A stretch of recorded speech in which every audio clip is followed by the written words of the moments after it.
Hello and greetings. This is Diplomatic Insight, a program that is dedicated to foreign relationship and diplomacy that is on bilateral and multilateral levels. Today, I've got you the one and only Ambassador Teferra Shawl. He is a seasoned diplomat. He has been a former journalist as well as a former ambassador. He's still doing his diplomatic activities. Again, thank you for blessing us with. Thank you for having me in Insight. If I have any insight, it is a pleasure for me to share with you the insight.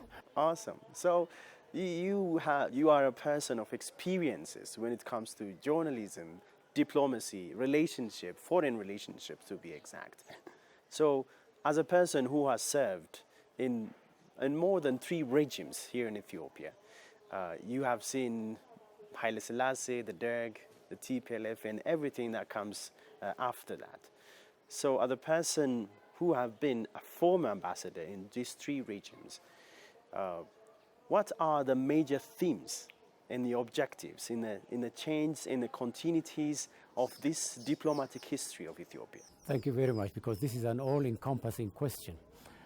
Any leader in Ethiopia that has ascended to the pinnacles of power in our country has always fought for the territorial integrity, for the freedom and independence of the people, and for other developmental tasks as viewed at the time, at a specific era, by the leaders of the country. First and foremost, of course, the unity, territorial integrity, the respect of the crown was the main theme of the emperor's regime. His Imperial Majesty would dispense generously whatever he felt to dispense. He led his country through the Second World War, and then when we were born and grew up, he gave us the opportunity to go to school for free in boarding schools, and then his regime sought and obtained scholarships for most of us, and we were given the opportunity to have exposure in foreign countries. That prepared us for the jobs that we were to tackle later in life. Like me, for instance, when I was a university student, there was a new radio station that was being set up in Ethiopia, a private radio station. I never applied for the job, but apparently they liked my voice, and I was their first announcer. When the emperor pressed the button, I said, "This is Radio Voice of the Gospel," and I'm proud of it. And then later in life, when I went to Germany on a scholarship, I started Radio Deutsche Welle, the Amharic service. And that was another first for me. So after having returned from Germany and studied also in London and practiced in the BBC, I was given the job of news managing editor in Radio Voice of the Gospel. And from there, I was given the opportunity to serve my country as an ambassador, His Majesty's second secretary in Bonn. And that's how I went into diplomacy. And the 3 regimes, as you said, when I was as a diplomat, of course, I served in Bonn and in Khartoum. I know the Sudanese very well, very interesting people. And then when I came back here, like many other intellectuals and people who believed in independent thinking, I was a victim of the Derg's purge in imprisonment. I was sitting in the Grand Palace for 3 years. After being released, Comrade Mengistu said, "Sorry, we made a mistake," and he released me. And then I served again during the military regime as senior diplomat, head of press and information in the foreign ministry, and later on as ambassador. So then when EPRDF came. What was the theme of the Derg regime when it comes to foreign relations? As an ambassador of the Derg, my specific duty was to seek and obtain the scholarships for students in the Eastern Bloc countries, particularly in Eastern Germany, to seek and obtain the building of factories like Mugar and the Badele beer factory, the Kombolcha factory. And that was on economic and developmental front as well as on the educational front. And I'm glad to see some of my students now in higher positions. Some of those students I took care of.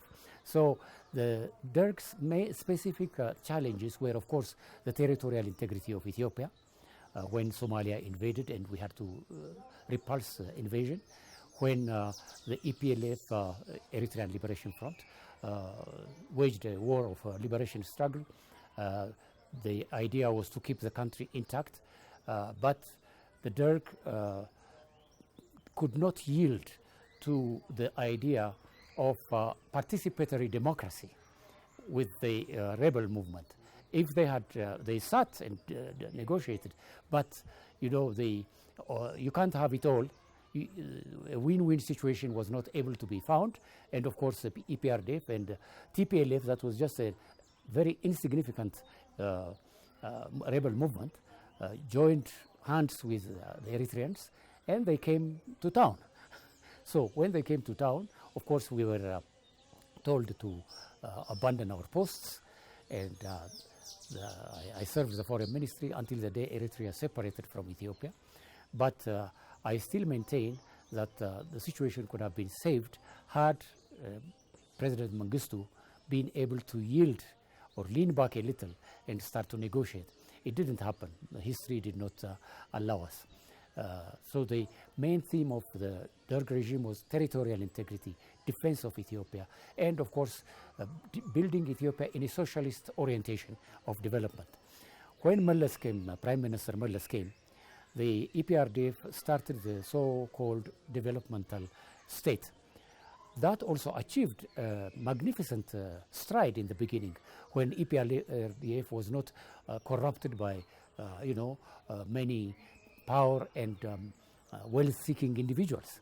And when Meles died, it got even worse. I don't know if Meles had been alive, the kind of rampant theft, democracy, robbery, and whatever we are told happened since would not have happened. Thanks God, someone who would utter after the emperor the name of God and who believes in God, a prime minister transpired, Abiy Ahmed, and he was given recognition by the international community for what he did in terms of bringing peace to the country. So peace became a main theme of the regime post-EPRDF. Peace and development.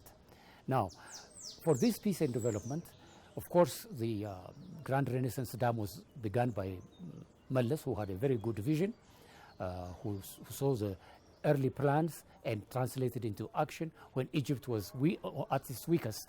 So that was a good tactical move. And then, when Meles died, the control, the check and control mechanism of the Grand Renaissance Dam was not done in a manner that it should be. So Abiy had to sit down, go back to the drawing board, and find out what went wrong and how it could be rectified. Thank God today we have witnessed the generation of electricity, the filling of the dam, and Ethiopians, and indeed all Africans, are proud of what Ethiopia did. Truly amazing. You have gave us everything that we need, starting from history, its continuity, and now what we have is amazing. So let's go with the regional integration and the connectivity that Ethiopia has with its neighbors. My question is related to Ethiopia's relationship with its neighbors and its efforts, the government's efforts for regional integration, especially on issues of economic and security integration.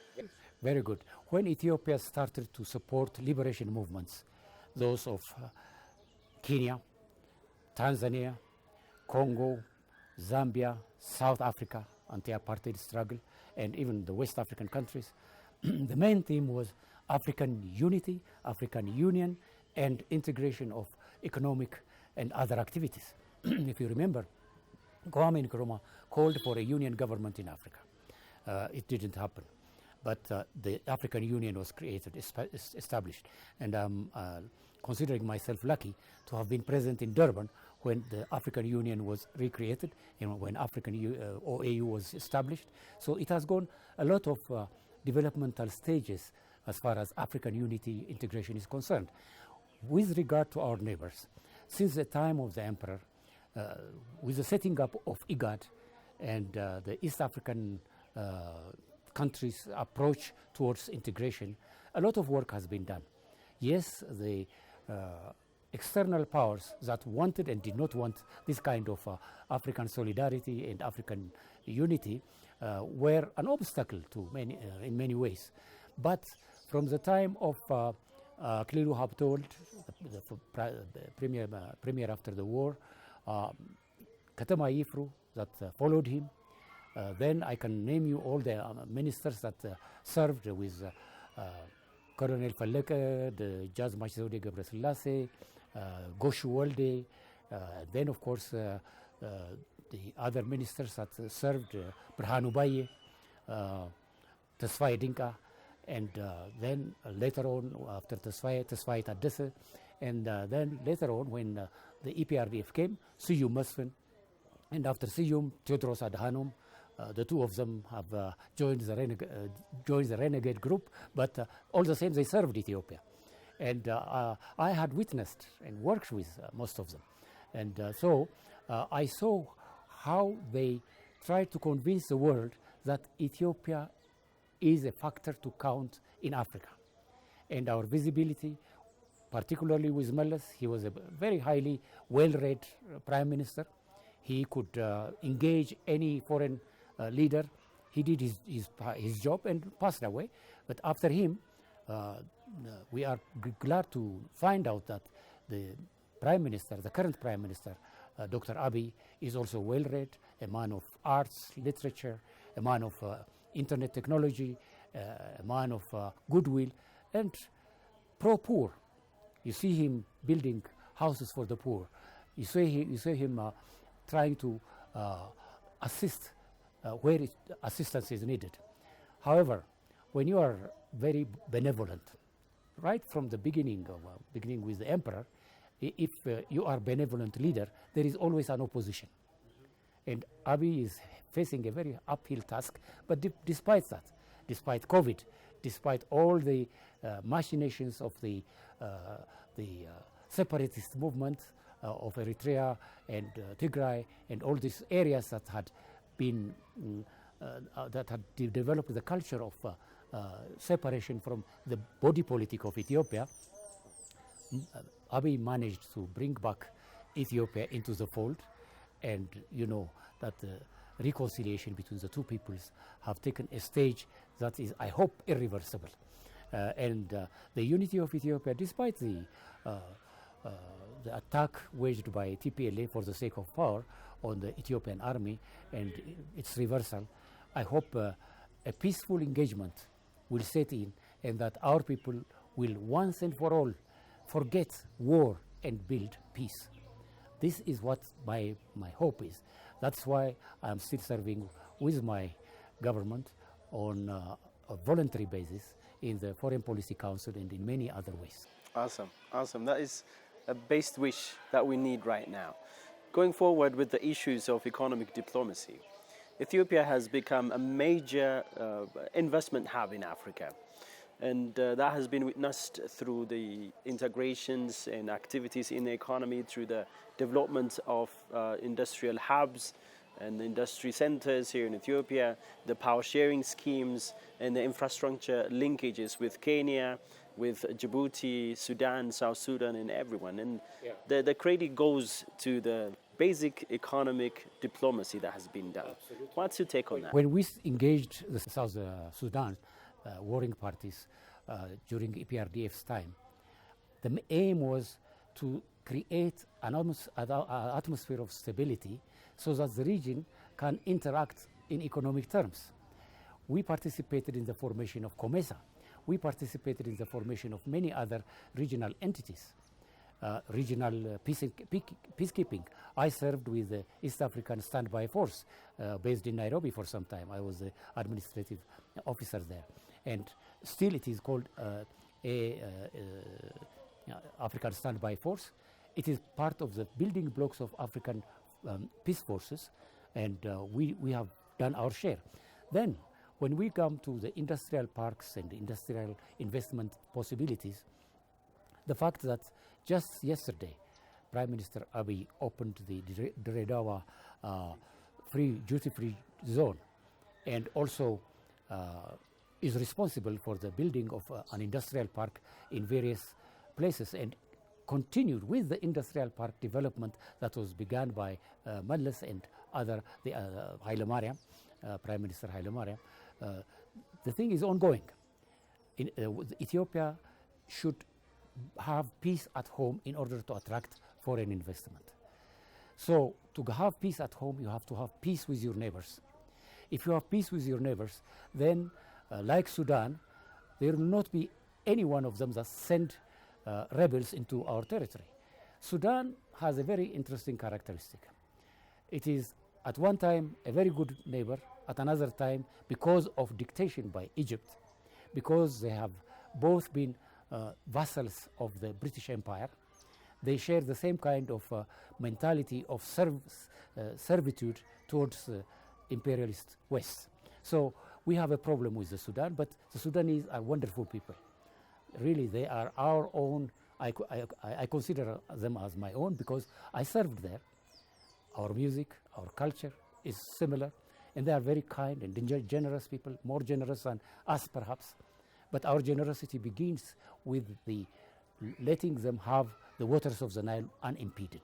And that's what we are doing.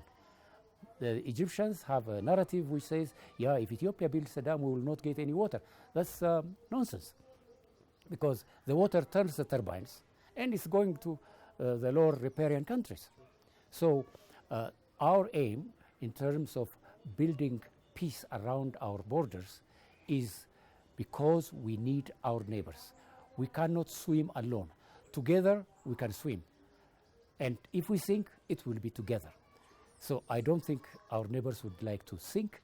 And now we have Kenya, which has ushered in a very peaceful change. And apparently the new president has his roots in Ethiopia, in southern Ethiopia, in Borana. And that will usher in a very good era of development. We have had wonderful relationship with Jomo Kenyatta, his son Uhuru Kenyatta. The emperor has had a wonderful relationship. We have been assisting the independence of Kenya. And the best road in Kenya is named after Emperor Haile Selassie. So we have umbilical relationship with Kenya. The same with Tanzanians, the same with South Africans. The South Africans are grateful that our emperor and our leaders, the Derg and Mallas and now Abiy, have been consistently supporting the liberation of Southern Africa, the struggle against apartheid. The same goes to Southwest Africa, which is now called Namibia. Same goes with the Congo. Our peacekeeping forces have been assisting Congo in its maintenance of its independence.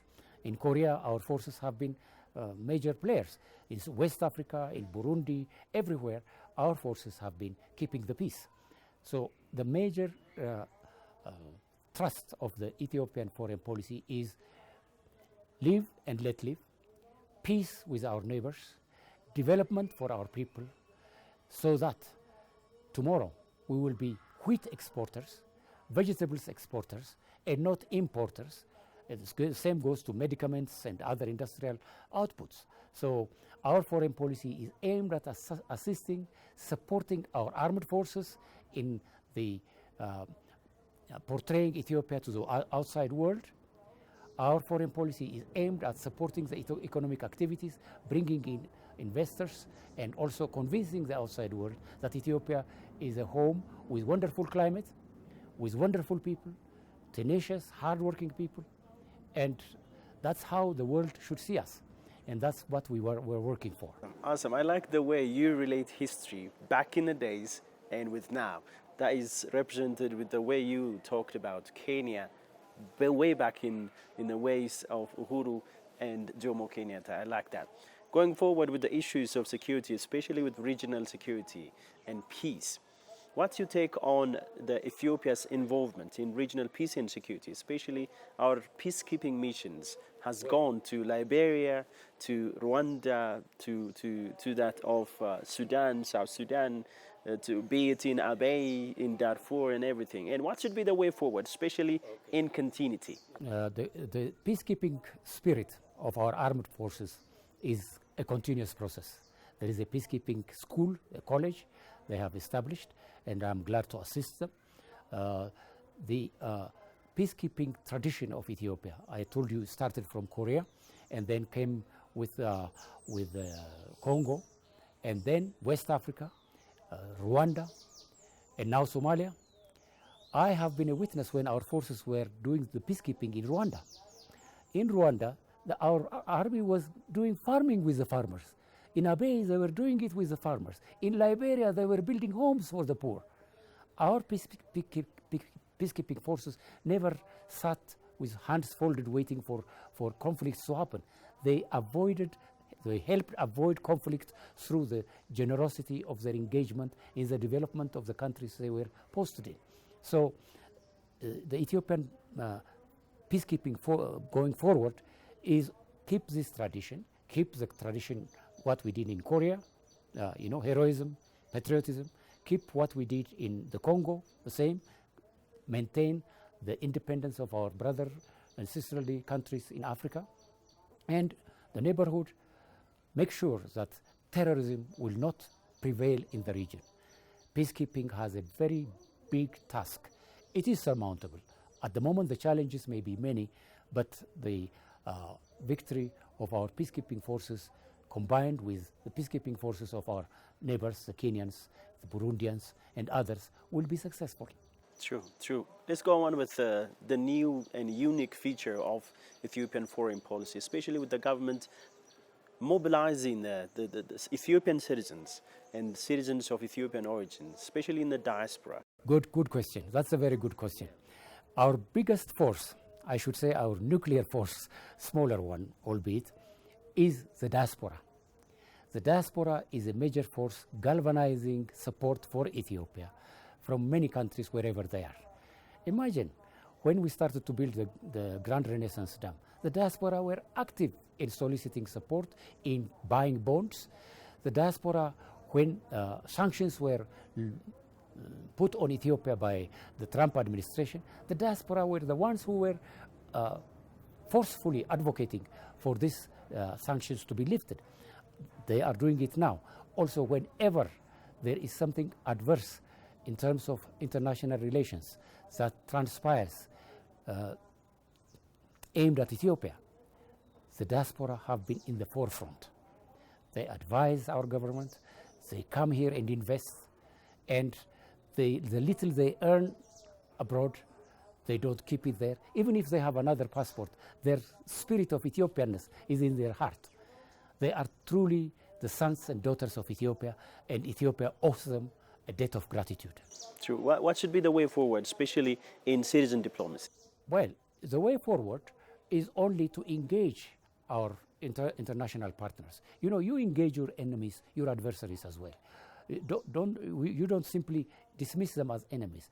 The emperor used to engage Mao Zedong, Salazar, the fascist, Kennedy and Roosevelt and Eisenhower, the Democrats, the liberals, Elizabeth and King George the King, de Gaulle, the military Democrat, and many others, and also people of different shades of political opinion.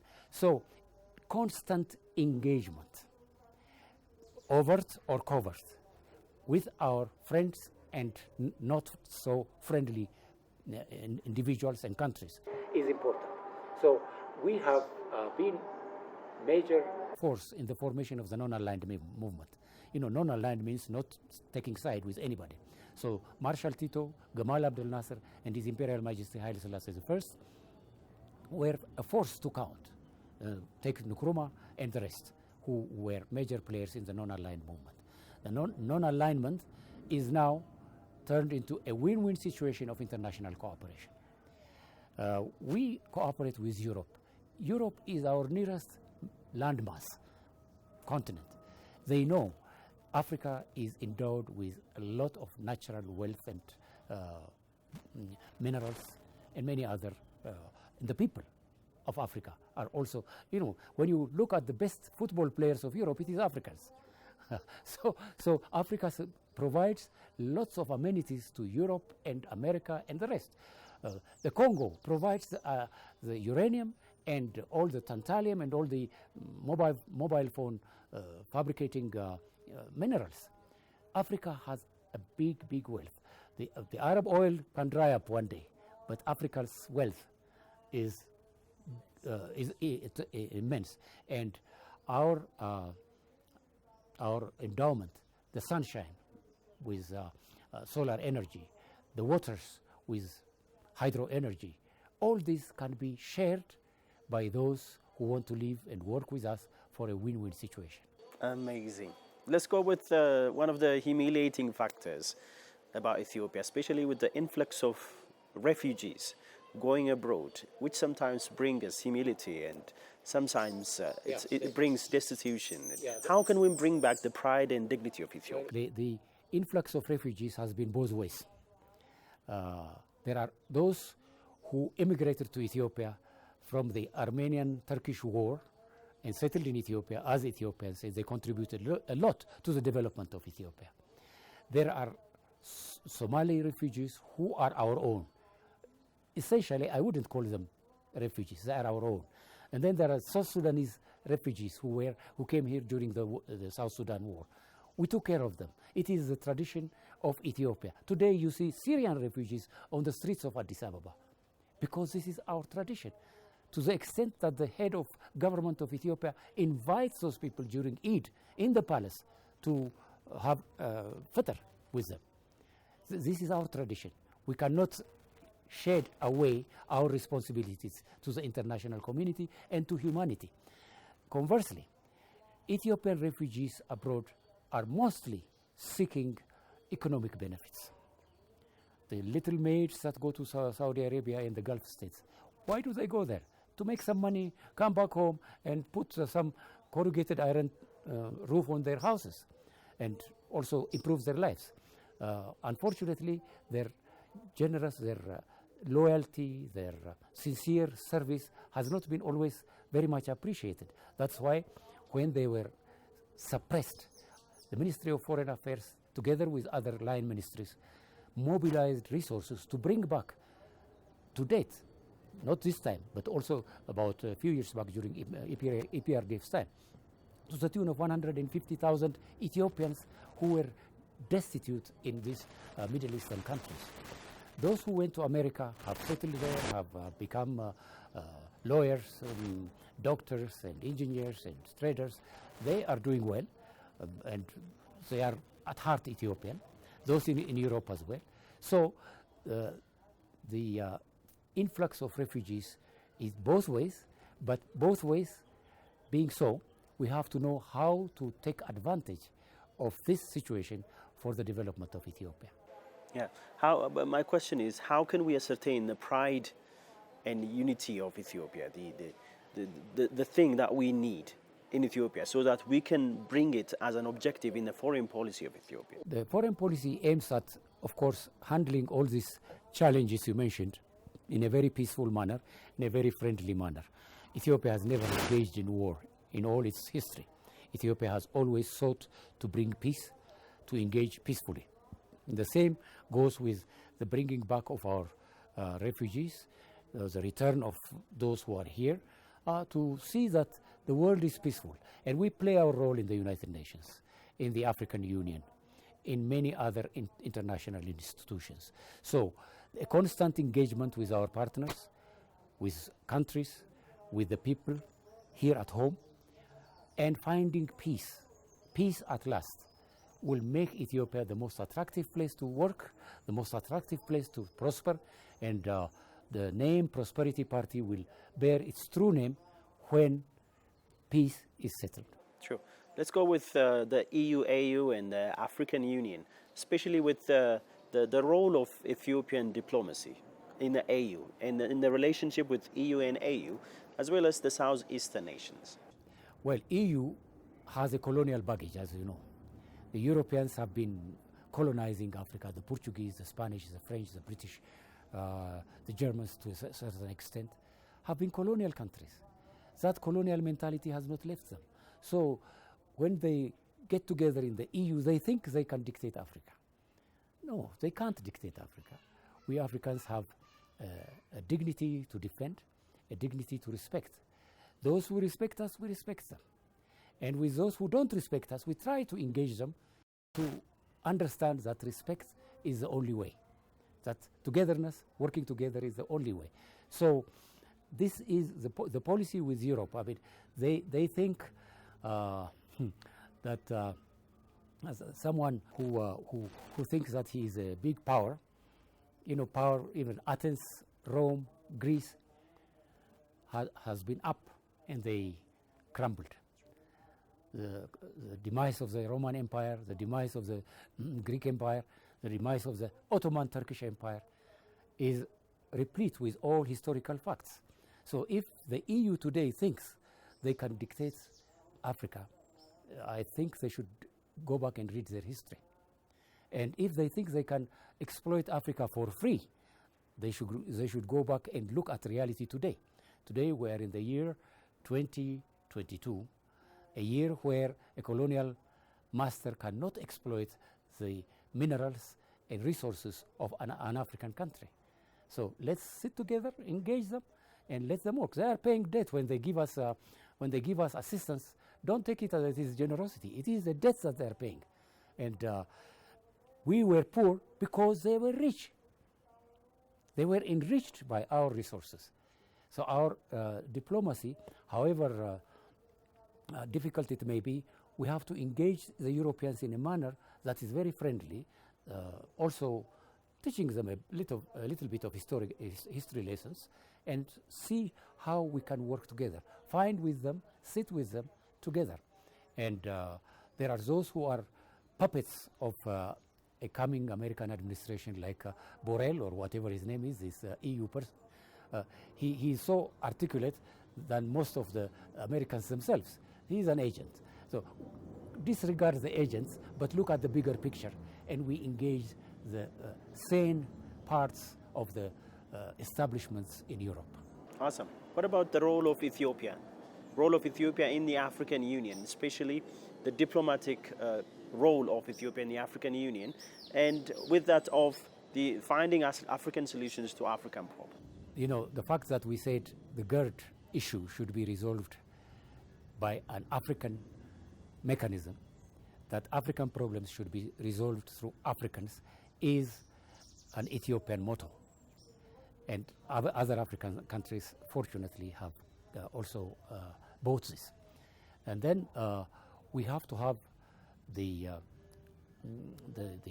skill development needed to address some of the diplomatic hurdles that we face. Fortunately, with the advent of Dr. Abiy, training capacity has been elevated. New diplomats are being trained. New practitioners are being skilled to handle diplomatic duties, although not to my satisfaction 100%, but they are doing their best. And so we try to help those who need help, they should be helped. Those who are good, capable, endowed with the skills should be encouraged, and diplomacy should also be left to the skilled ones. Not because someone is not wanted in one ministry or in another, that he should be just automatically appointed ambassador and be sent abroad. That may not speak well for those who appoint these people. But so far, we have not been let down very much. Then there are those people who get engaged as diplomats for self-serving purposes. There are visionary diplomats who have a vision. There are missionary diplomats who have a sense of mission. And there are those mercenaries who after Dr. Abiy appoints them, they go there, and when the going gets tough, they split. And that's sad. These are also the challenges that our country has to face. I don't see any American diplomat defecting to another country, however much he may like the party that is in power. I don't see a British diplomat defecting to other countries, or even a Kenyan diplomat. They don't defect. I don't know why our diplomats think that, I have it all or nothing kind of approach. So now this time is good. Ethiopia is ascending the heights. Let them really apologize and come and join their fellow countrymen to work together for a future of development. My final question is related to the diplomatic history of Ethiopia, which is focused much on the economic diplomacy without working on the visibility of the country in regional and international fora. How can we rectify that? Well, you know, this goes hand in hand. In the era of internet diplomacy, cyber diplomacy, we have all the possibilities. The skilled, the warriors on the websites are needed. But unfortunately, most of them are amateurish, and whatever they do is not based on correct perspective of history. How can we use all this for the benefit of our development? How can we buy their goodwill? The $1 they drop into their accounts for the insulting Ethiopia, you know, should be avoided. But you have to instill a sense of patriotism in these people.